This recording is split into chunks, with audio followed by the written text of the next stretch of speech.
আলোচনাও হচ্ছে যে আওয়ামী লীগের যে সমর্থন, আওয়ামী লীগের যে কোর ভোটার, সেই ভোটটাও বিএনপির কাছে যাচ্ছে এবং সেটা শোনা যাচ্ছে মানে কানাঘুষো যে দলনেত্রী, আওয়ামী লীগের সর্বোচ্চ নেত্রী প্রাইম মিনিস্টার শেখ হাসিনা, তিনি নাকি এটা একটা ইঙ্গিত দিয়েছেন যে আওয়ামী লীগের যত ভোট, আওয়ামী লীগ তো এখানে ফ্যাক্টর নয়, আওয়ামী লীগের টোটাল ভোটটা নাকি বিএনপির ঘরে যাবে।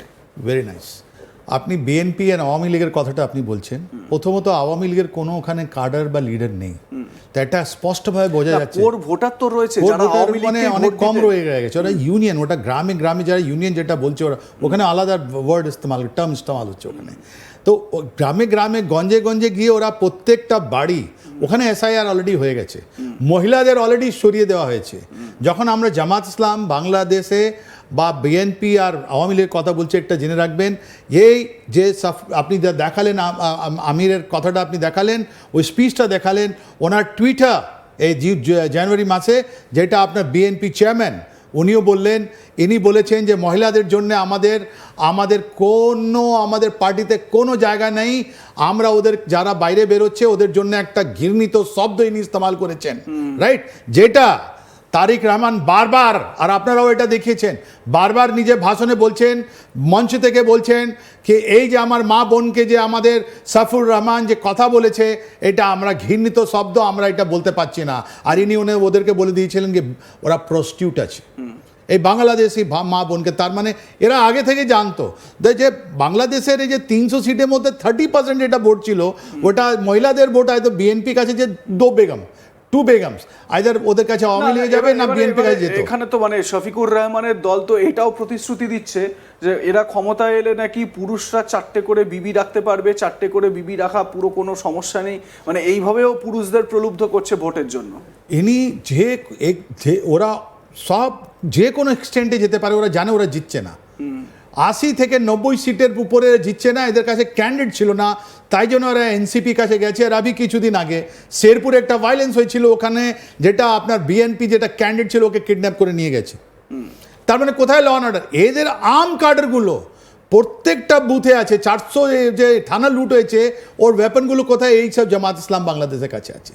আর এখন ওরা লাগাতার এইটাই পাবলিসিটি দিচ্ছে কি আমেরিকা আমাদেরকে সাপোর্ট করেছে, আমেরিকান যে অ্যাম্বাসি স্টাফ আছে ও বলছে কি জামাত ইসলাম জিতবে, এরকম একটা পরিবেশ তৈরি করছে কি না we are the one who are winning. On the other hand আপনি যেটা বলছেন বিএনপি আর আওয়ামী লীগ, ওর মধ্যে কিছু আওয়ামী লীগ তো একটা ডিসিশন নিচ্ছে, কিন্তু একটা জিনিস প্রুভ হয়েছে গত 1.5-2 বছর ধরে, যে আওয়ামী লীগের কাছে যেটা ব্লেম করা হতো, এরা গুলি চালিয়েছে, এরা সন্ত্রাসবাদী আওয়ামী লীগ ছাত্রলীগ যেটা আছে, যদি থাকলে তো আজকে তো ওখানে রাস্তায় অনেক মারপিট হতো। এরা তো সব পালিয়ে গেছে, তার মানে ওদের কাছে কোনো ওয়েপন ছিল না। আওয়ামী লীগ একদম টোটালি, আমি তো মনে হয় একটা গান্ধিয়ান একটা পার্টি, তার মানে ওদের কাছে কিছু নেই, ওরা তো ওদের সব কিছু পুড়িয়ে দেওয়া হয়েছে, সব কিছু জ্বালিয়ে দেওয়া হয়েছে। যদি ওদের কাছে এতগুলো জিনিস ছিল, হাতিয়ার ছিল, AK-47 ছিল, তাহলে ওরা তো ওখানে দাঁড়াতো, ওরা নেই। এটাই প্রুফ হলো 1.5 বছরের দিনে আওয়ামী লীগের জন্য এটা বহুত পজিটিভ জিনিস হয়েছে কি ভাই আমরা যদি সন্ত্রাসবাদী থাকতাম, আমরা যদি ঢাকা ইউনিভার্সিটিতে ঢুকে আমরা মানুষ মারতাম, তাহলে প্রভাব দেখাতাম ওদের কাছে।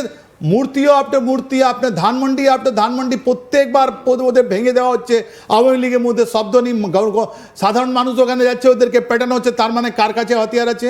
হাতিয়ার আছে বিএনপি কাছে, না হলে জামাত ইসলাম কাছে। জামাত ইসলাম কাছে বেশি আছে না।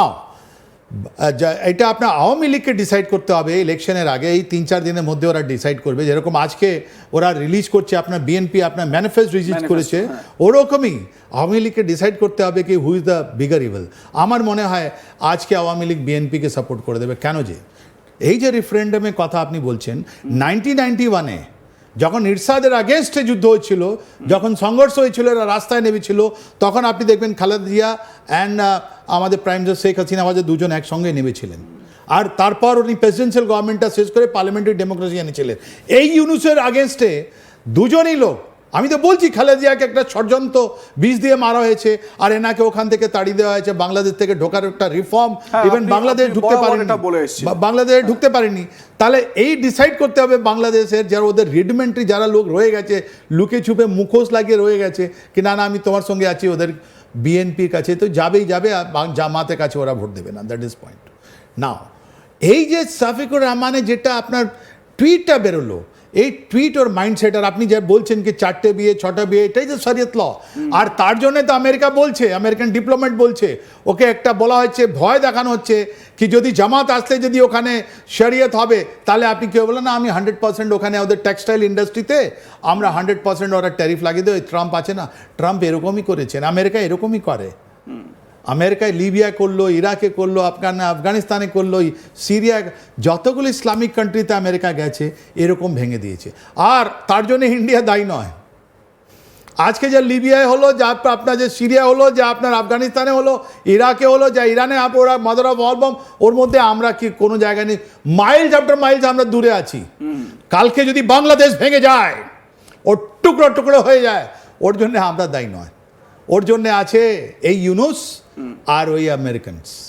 ওরা জেনে বুঝে ওকে ভাঙবে, জেনে বুঝে এরকম পরিস্থিতি তৈরি করবে যে বাংলাদেশের মধ্যে। কথা যখন বললেনই আমার একটা মানে প্র্যাকটিক্যাল একটা বিষয় মনে পড়ে গেল।